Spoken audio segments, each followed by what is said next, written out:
Hey, it's Chris. So how loud should your podcasts be?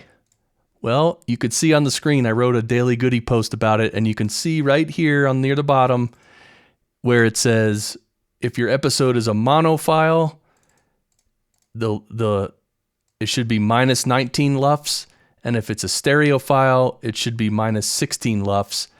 And just so you know, these standards are sort of unofficial. Most everyone abides by them for good reason, because the whole reason for having a loudness standard is for the listeners. So that, imagine if you opened Spotify and you listened to one song and then the next song came on and it was way lower in volume. And you're like, oh, the volume's really low. Let me turn up my volume. And you turn up your volume and the song plays and it ends and the next song comes in much louder. It'll startle you. It'll blow out your ears. It's not good. So every single song and podcast episode should be published at around the same loudness level. And that allows the listeners to listen and enjoy the listening experience. That's the whole reason for the loudness standard. And there are several ways to do this. So as the last step in your audio production, you can use a bunch of different programs to set the loudness level. Now, some people do this by ear or by eye. They just look at their meters in their software and they sort of guesstimate what the loudness should be.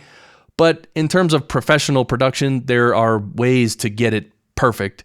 And that's, you use one of these apps, like for instance, Isotope RX, Auphonic, Adobe Audition, which has the match loudness, Hindenburg. I think upon export, you can set the loudness. So it's not hard to do, but it should be done for every episode. And now you know what it should be, you know why it should be, and you kind of know where you can do it as well. So that's it for today. Don't forget, Podcast Engineering Show, that's my podcast. The Daily Goody emails, you can sign up for them at the website, podcastengineeringschool.com. And that's also where, if anybody wants to learn how to become a professional podcast producer, produce podcasts from home, and earn a great living, that's what my course teaches. So that's it. Thanks, everybody. Thank you. And don't forget, if you want to, you can subscribe to the channel or like this video. And then also let me know what other things you want me to talk about. How else can I help? All right. We'll see you next time. Bye.